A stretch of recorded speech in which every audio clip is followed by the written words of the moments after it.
জাতীয় ঐক্যমত্য কমিশনের সঙ্গে রাজনৈতিক দল এবং জোটগুলোর দ্বিতীয় পর্বের আজকে ছিল 18তম বৈঠক। আমরা অত্যন্ত আনন্দের সঙ্গে বলতে পারি যে আজকে একটা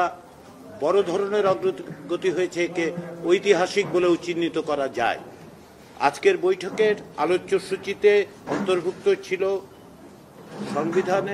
সাংবিধানিক এবং সংবিধিবদ্ধ প্রতিষ্ঠান, নির্বাচন কমিশন, সরকারি কর্ম কমিশন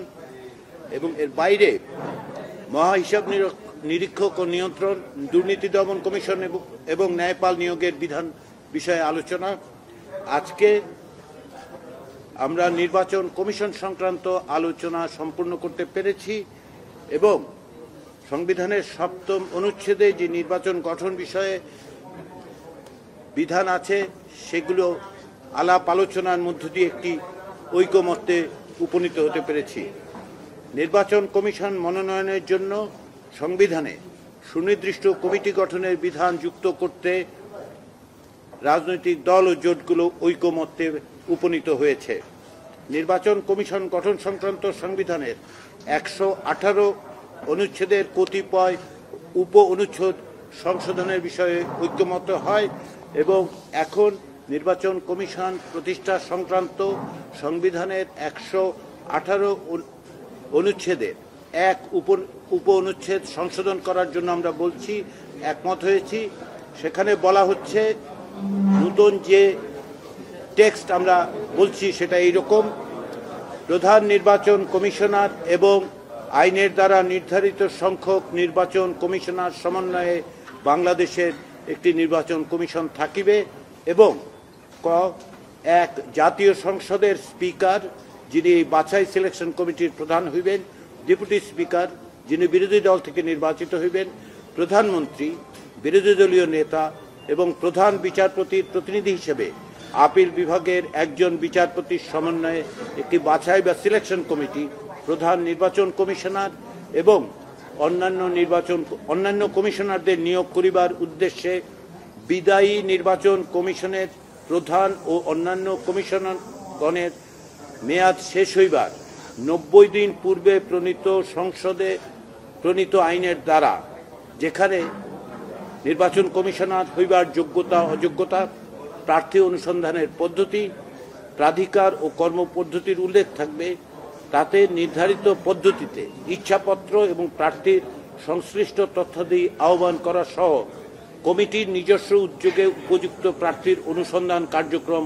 পরিচালনা করিবেন। অনুসন্ধানে প্রাপ্ত ব্যক্তিবর্গের জীবন বৃত্তান্ত সমূহ স্বচ্ছ প্রক্রিয়া যাচাই বাছাই করত সর্বসম্মতিক্রমে তাহাদের মধ্য হইতে একজনকে প্রধান নির্বাচন কমিশনার এবং নির্ধারিত প্রতিটি পদের বিপরীতে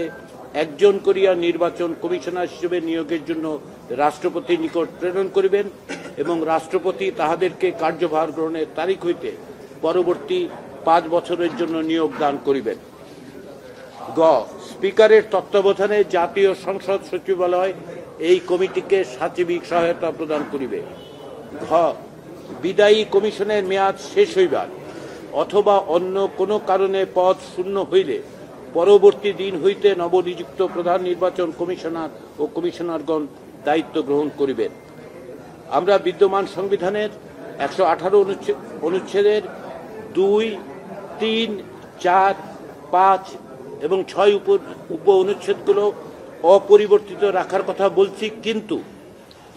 118-র 5 উপ অনুচ্ছেদে আমরা আরও একটি বিষয় যুক্ত করার কথা ঐকমত্যে পৌঁছেছি। সেটি হচ্ছে, এতদ ব্যতীত জাতীয় সংসদ কর্তৃক প্রধান নির্বাচন কমিশনার এবং কমিশনারদের জবাবদিহিতার জন্য আইন প্রণয়ন ও আচরণ বিধি প্রণীত হইবে। আমি মনে করি জাতীয় ঐক্যমত্য কমিশনের সঙ্গে এই আলোচনায় রাজনৈতিক দলগুলো, প্রধান রাজনৈতিক দল সহ সমস্ত রাজনৈতিক দলগুলো তাদের নিজস্ব অবস্থান থেকে বড় রকমের ছাড় দিয়ে এমন একটি জায়গায় এসেছেন যা বাংলাদেশে ভবিষ্যতে একটি স্বাধীন এবং কার্যকর নির্বাচন কমিশন প্রতিষ্ঠার ক্ষেত্রে বড় সহায়ক হবে। আমি রাজনৈতিক দলগুলোকে কমিশনের পক্ষ থেকে যে সমস্ত রাজনৈতিক দল দীর্ঘদিন ধরে তাদের অবস্থানের বিভিন্ন রকম কথা বলা সত্ত্বেও জাতীয় ঐকমত্যের স্বার্থে তারা তাদের অবস্থান ছাড় দিয়ে যে জায়গায় এসেছেন, তার জন্য তারা প্রত্যেকটি রাজনৈতিক দল আন্তরিক ধন্যবাদ প্রাপ্ত।